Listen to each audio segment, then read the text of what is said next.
Alcatraz Federal Penitentiary was not built to rehabilitate men. It was built to break them. By the time October 1959 arrived, Alcatraz had already earned its reputation as the final destination for prisoners who could not be controlled anywhere else in the federal system. Located on a barren island in San Francisco Bay, surrounded by freezing water and unpredictable currents, the prison known simply as the Rock existed for one purpose: absolute containment. There were no rehabilitation programs. No hope of early parole. No illusions about second chances. Alcatraz was where the federal government sent men it considered irredeemable. Murderers. Gang leaders. Escape artists. Men who had assaulted guards. Men who had turned other prisons into war zones. In October 1959, approximately 260 inmates lived on that island. Every one of them dangerous. Every one of them watching every other man for weakness. Violence was not constant at Alcatraz, it was contained. Suppressed. Waiting. Like pressure building inside steel. And among those 260 inmates was a man who did not look particularly dangerous at first glance. Ellsworth Raymond Johnson, known to the world as Bumpy Johnson. He was 54 years old. Graying. Lean rather than muscular. Soft-spoken.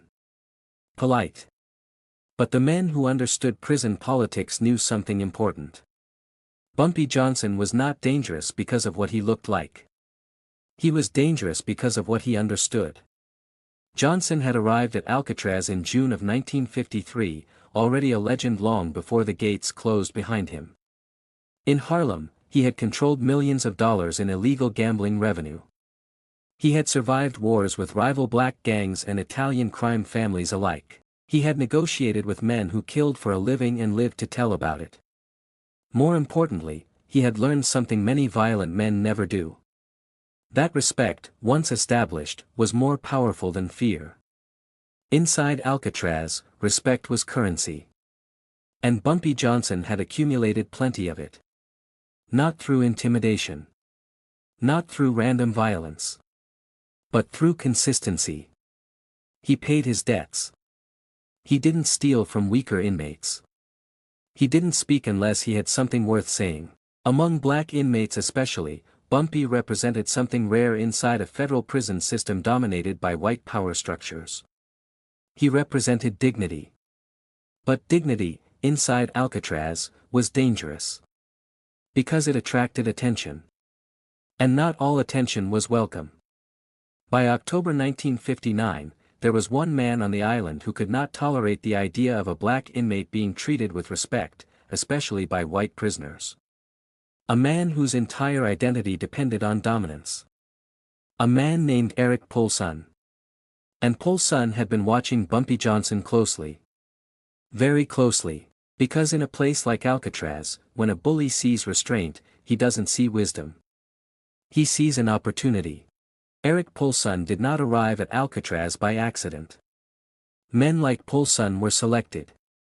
The Bureau of Prisons had a simple rule in the 1950s: if an inmate repeatedly destabilized other federal facilities, if he assaulted prisoners or guards, if his presence alone created violence, he was shipped to the Rock. Alcatraz was not punishment. It was containment. Poulson fit the profile perfectly.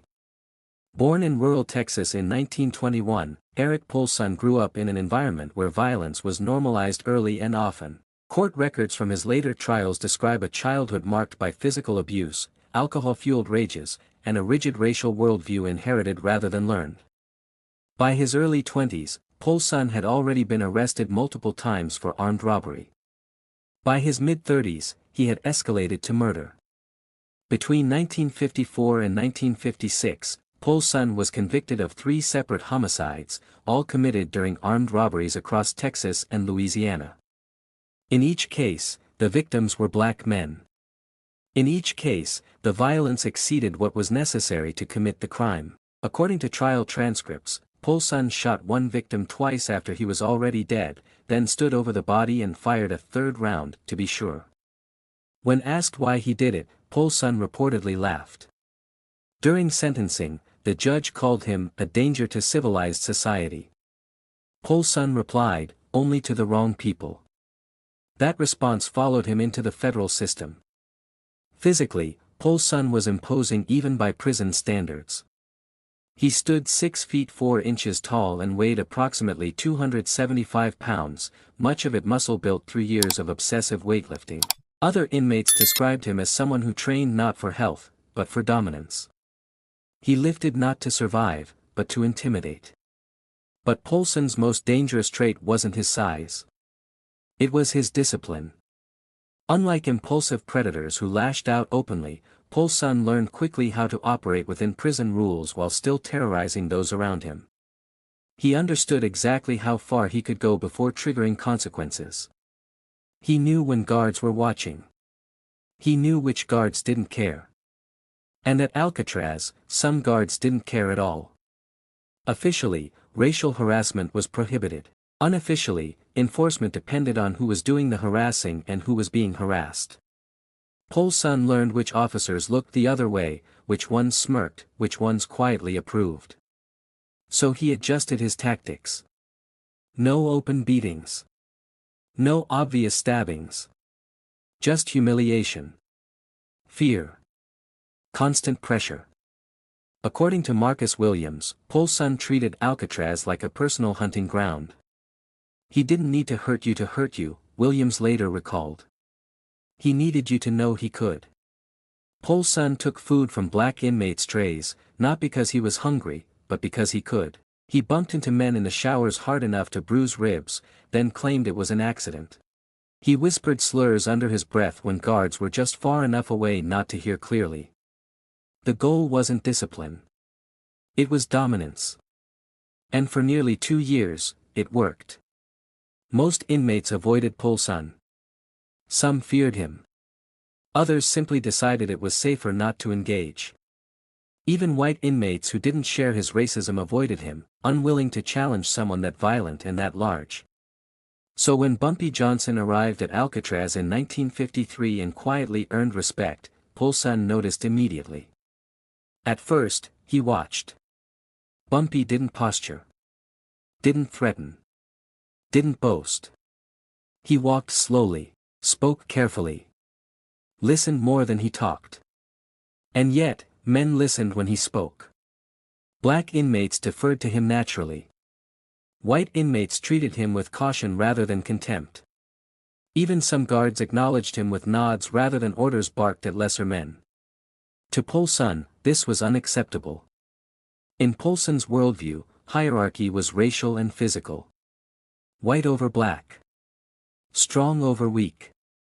Loud over quiet. Violence over restraint.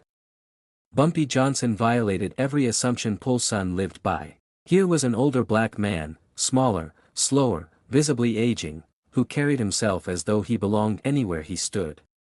Worse, other men agreed. To Paulson, that wasn't respect. It was an insult. According to prison records and inmate accounts, Paulson began referring to Johnson privately as the Harlem problem. He told other inmates that Johnson needed to be put in his place, before younger black prisoners started thinking respect was something they could claim instead of something granted. Paulson wasn't interested in killing Bumpy. Not yet. Killing brought consequences. Killing drew attention. Humiliation was cleaner. And Paulson believed, incorrectly, that humiliation would break Johnson the same way it broke others. What Paulson didn't understand was that Bumpy Johnson had survived Harlem gang wars, betrayals, assassinations, and decades of violence without losing his composure. He had negotiated with men who smiled while planning your death. He had watched friends die for reacting too quickly. Bumpy Johnson did not confuse restraint with weakness. Paulson did. And that misunderstanding would cost him more than he could imagine. By October 1959, Paulson had decided it was time to act. Not all at once. Not openly. But slowly. Methodically. The way predators always begin.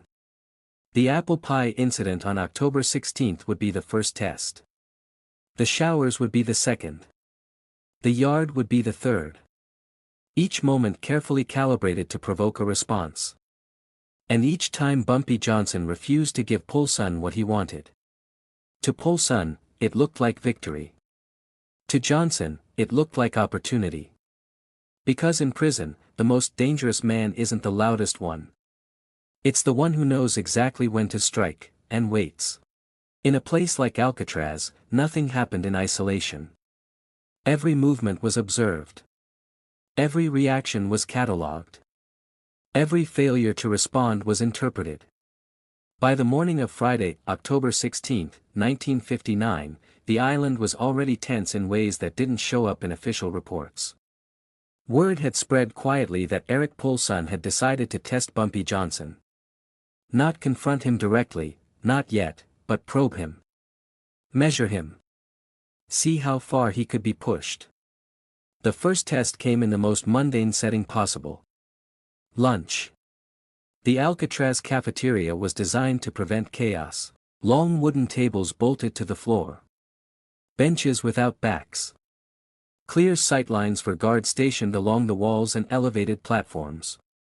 Inmates entered in lines, received their trays, and sat at assigned tables based on cell block and classification. It was efficient. Controlled. And because of that, it was also symbolic. Disrespect in the cafeteria was public. Deliberate. Impossible to ignore. That afternoon, Bumpy Johnson sat at his usual table with 3 other black inmates, eating slowly, methodically. He was never in a hurry. Never anxious. He treated prison time the way he treated everything else, as something to be endured, not fought blindly. Poulson entered the cafeteria several minutes later carrying his own tray. He didn't slow down. He didn't look around. As he passed Johnson's table, he reached down casually, lifted the small square of apple pie from Johnson's tray, and kept walking. No words. No eye contact. Just theft. The entire table froze. Apple pie wasn't special, but it was his. And in prison, taking a man's food was a challenge.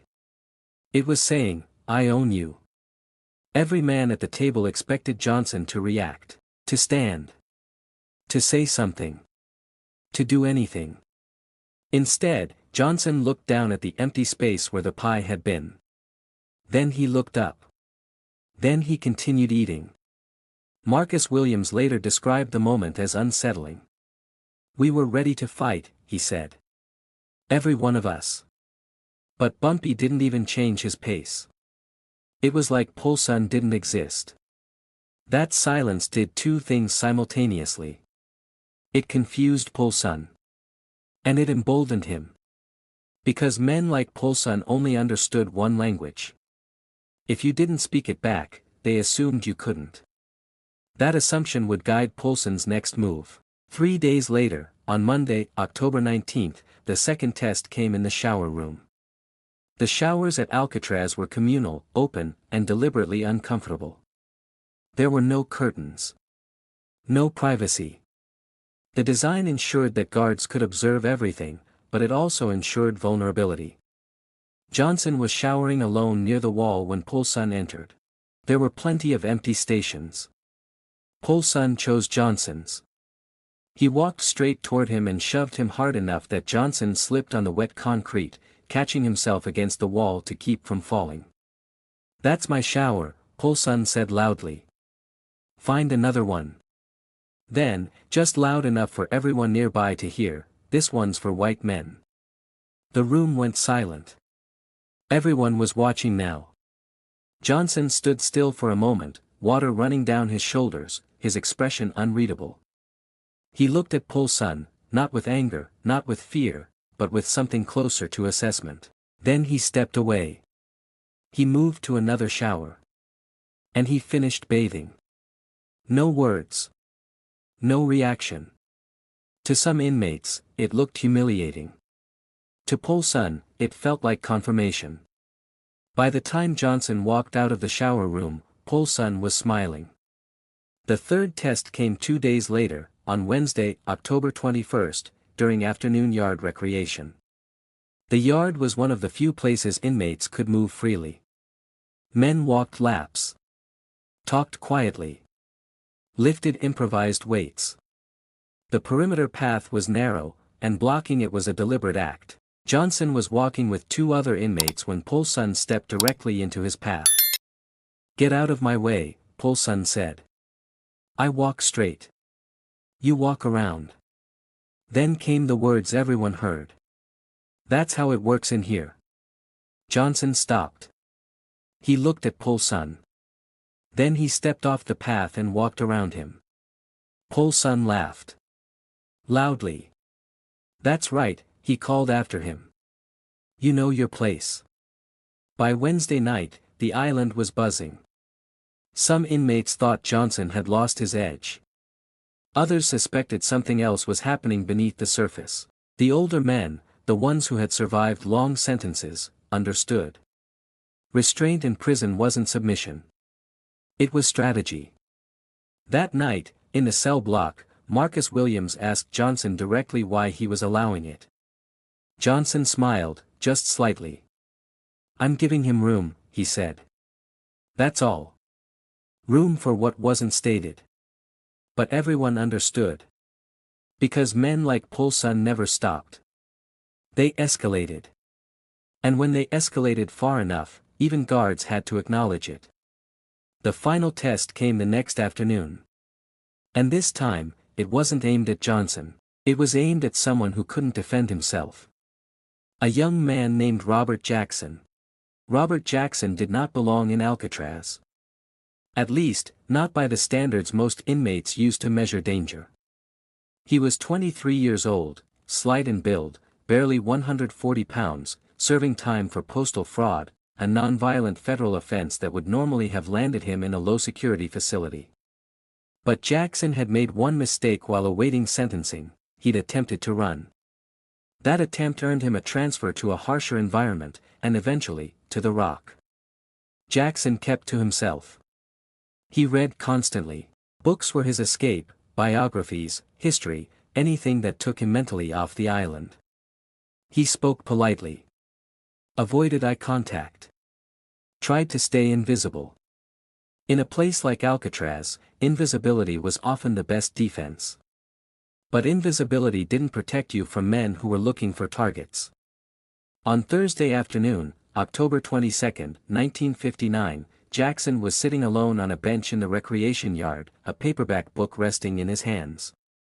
The yard was relatively calm. Guards stood along the perimeter. Small groups of inmates talked quietly. Polson saw him immediately. According to witnesses, Polson changed direction the moment he noticed the book. He approached Jackson slowly, deliberately, casting a long shadow over the bench.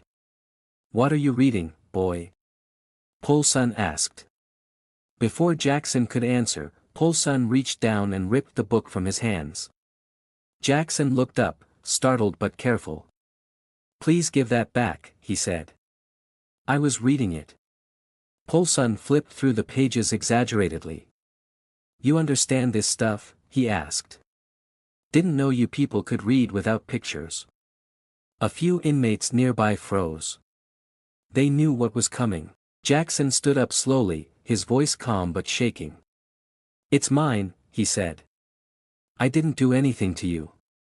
That was the moment Polson decided to make an example. He swung the book like a club, striking Jackson across the face. The impact knocked Jackson backward off the bench and onto the concrete. The book fell from Polson's hand and skidded across the yard.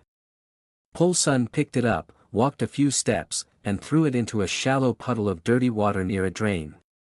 "That's where it belongs," he said. "Right there with you."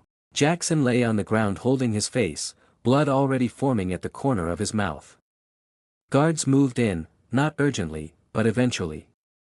Polson stepped back, hands raised just enough to look compliant. Jackson was helped to his feet and escorted to the infirmary. Polson received a verbal warning. 1 day of lost recreation privileges. Nothing more. That night, the mood in the cell block was different. Quiet. Heavy. Jackson's split lip and bruised face were visible when he returned from the infirmary. He didn't speak to anyone. He didn't complain. He just climbed into his bunk and turned toward the wall. Bumpy Johnson watched the entire scene without expression.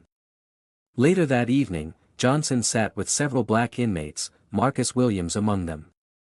No guards were close enough to hear clearly. Voices stayed low. Johnson spoke once. "Tomorrow," he said, "this ends." No one asked how. No one needed to.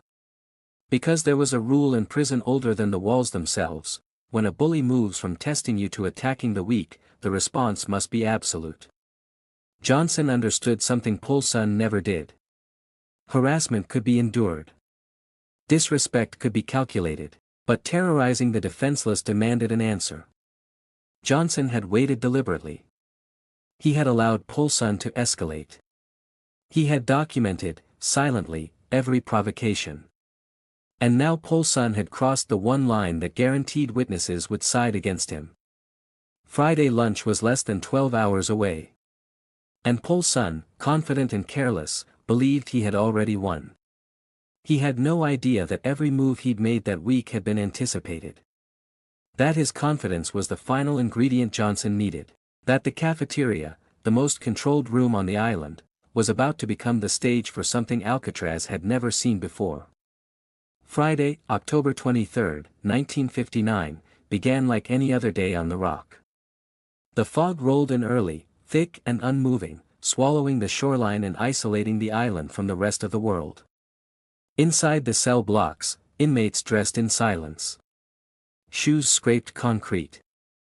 Metal doors clanged open and shut with mechanical indifference. But beneath the routine, something had shifted. Men sensed it. The cafeteria was scheduled to open at 12:15 p.m., and by noon, the mood across Alcatraz had grown tight. Conversations were shorter. Eyes lingered longer. Word had spread quietly that something was coming, not through threats, not through bravado, but through intuition. In prison, you could feel when violence was near.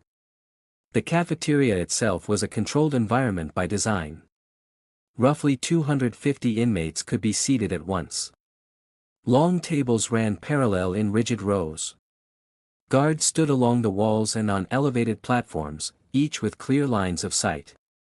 Whistles hung around their necks. Batons rested against their legs. This was not a place where fights were supposed to happen. That was precisely why Poulson chose it. Bumpy Johnson entered with the first wave of inmates. He received his tray, meat, vegetables, bread, and walked to his assigned table. He sat with 3 other men and began eating slowly, deliberately. No conversation. No glances around the room. He looked exactly like what Poulson believed him to be. Harmless. 2 minutes later, Eric Poulson entered the cafeteria. He did not go to his assigned table. Instead, he walked straight toward Johnson. The scrape of his boots against the floor was loud enough that nearby inmates looked up.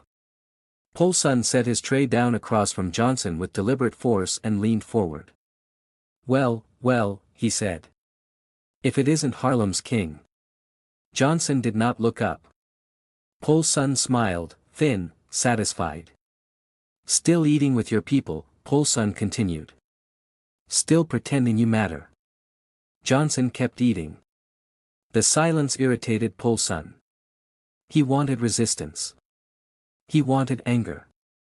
He wanted proof that Johnson could be broken. "You ignoring me?" Poulson said, his voice louder now. "When a white man talks to you, you respond." Then Poulson turned his head and spotted Robert Jackson sitting several tables away. Jackson's bruises were still visible. Poulson raised his voice. "Hey," he called. "How's your face today?" Jackson looked down at his tray. "Maybe I should come over there," Poulson said. "Make sure you learned your lesson." Several inmates began to rise instinctively. Guards shouted for everyone to stay seated. And then Bumpy Johnson stood up. What happened next lasted 3 to 4 seconds. Johnson rose from the bench, his movement smooth and unhurried. As he stood, his right hand moved beneath his shirt, to his waistband. The motion was subtle, invisible unless you were looking for it. By the time Poulson realized Johnson was moving toward him, it was already too late. Johnson stepped around the table. 8 feet. 2 strides. Poulson began to stand. Johnson's arm moved. The blade flashed once, a horizontal slash across Poulson's face, left to right.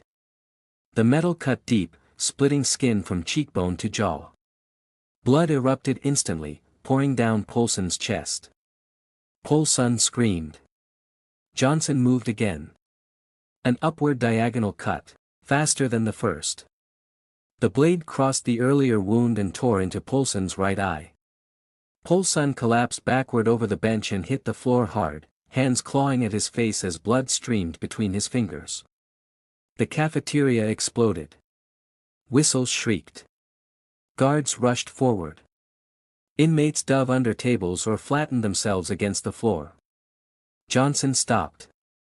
He dropped the blade. He raised his hands. Guards tackled him, forcing him down, cuffing him, dragging him away. But before they pulled him out of the room, Johnson spoke. His voice was calm. Controlled. "Touch that young brother again," he said, "and next time you won't visit a doctor." He paused. "You'll visit God." Poulson was still screaming. When the violence ended, the cafeteria did not immediately return to order. It went quiet. Not the calm quiet of routine, but the stunned silence that follows something irreversible. Eric Poulson lay on the floor where he had fallen, his body twitching, his hands pressed uselessly against his face. Blood pooled beneath his head and spread outward in dark arcs across the concrete. Guards shouted for medical assistance while others forced inmates flat to the ground, boots pressing between shoulder blades. Bumpy Johnson did not resist. He lay still as guards pinned him, cuffed his wrists, and hauled him to his feet. His breathing was steady. His expression unchanged. To those watching, it looked less like an arrest and more like a man submitting to a consequence he had already accepted. Poulson was rushed to the prison infirmary within minutes. Doctors worked frantically. The first wound, a 7-inch gash across his face, required more than 100 stitches. The second had destroyed his right eye completely. Emergency surgery removed what remained of the eyeball. When Poulson regained consciousness hours later, he was blind on one side and permanently disfigured. The physical damage was catastrophic. But the psychological damage was worse. According to medical staff, Poulson was silent during treatment. No threats. No shouting. No rage. He stared at the ceiling with his remaining eye and said nothing. The man who had terrorized Alcatraz for 2 years had been undone in seconds. Johnson, meanwhile, was placed in solitary confinement. The hole. A concrete cell. No light. No conversation. No mattress during daylight hours. Bread and water for meals. Total isolation. For most inmates, the hole broke spirits. For Johnson, it was simply time. The investigation began immediately. Over the next 2 weeks, prison officials interviewed dozens of inmates and guards. The story that emerged was consistent and impossible to ignore. Poulson had been harassing black inmates for weeks. He had stolen food. He had shoved Johnson in the showers. He had blocked Johnson in the yard. He had assaulted Robert Jackson the day before. Multiple witnesses confirmed that Poulson had sat at Johnson's table uninvited, used racial slurs, and threatened Jackson publicly just moments before the attack. Johnson's statement was brief. "I defended myself and another inmate from a man who'd been threatening us. I used the minimum force necessary to stop him." The administration faced a dilemma. To punish Johnson severely would require admitting that Poulson's behavior had been tolerated, even enabled, by guards. To punish Poulson alone would require acknowledging systemic failure.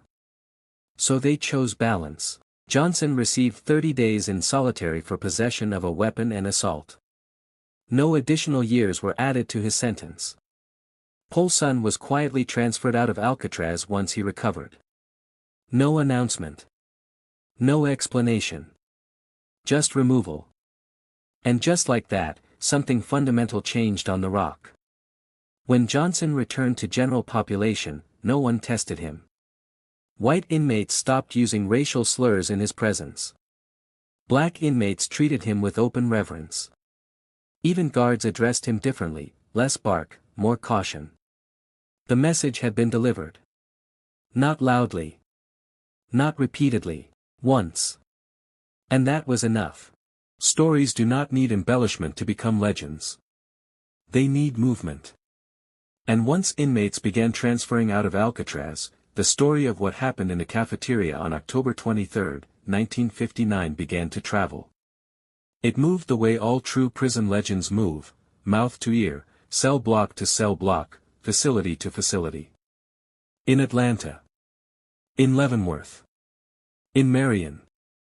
Men who had never met Bumpy Johnson spoke his name with respect. The details were always the same. An older man. A younger bully. 2 cuts. 3 seconds. The investigation at Alcatraz quietly concluded by early November. Officially, it was labeled an isolated violent incident. Unofficially, prison administrators knew better. Polson had been the problem. And removing him solved more than they were willing to admit. Eric Polson was transferred to USP Leavenworth in December 1959. He arrived there blind in one eye, his face marked by a scar that never fully faded. Inmates who encountered him later described a man who avoided confrontation, who no longer postured, who flinched when voices rose. He never threatened another black inmate. He never assaulted anyone again. The lesson had been permanent. Bumpy Johnson remained at Alcatraz until November 1963, serving out the remainder of his sentence without incident. No one challenged him. No one disrespected him. The quiet authority he had cultivated before the attack hardened into something unassailable. When Johnson was released, he returned to Harlem and reclaimed control of his operations. But among those who knew him best, it was never his criminal success that defined him. It was Alcatraz. Robert Jackson was released in 1962. He never forgot what Johnson did. He kept a newspaper clipping about Johnson's death in his wallet for the rest of his life. When Jackson died in 1997, his family found a handwritten note folded behind the clipping. He saved me when no one else would. Eric Polson was released in 1971. He returned to Texas, worked manual labor jobs, and died quietly in 1989. According to those who knew him, he rarely spoke about prison. When he did, he touched the scar on his face and said only this: "I thought being big made me dangerous. Turns out I was wrong." Bumpy Johnson died in 1968 at age 62. But the story did not die with him. It lived on because it carried a message every prison understood. Patience beats rage. Intelligence beats strength. And the quiet man in the corner is often the most dangerous one in the room. That was October 23, 1959. The day Eric Polson learned the cost of choosing the wrong target. And the day Bumpy Johnson reminded the world why legends are rarely loud, and never careless. For more stories like this, like and subscribe for more.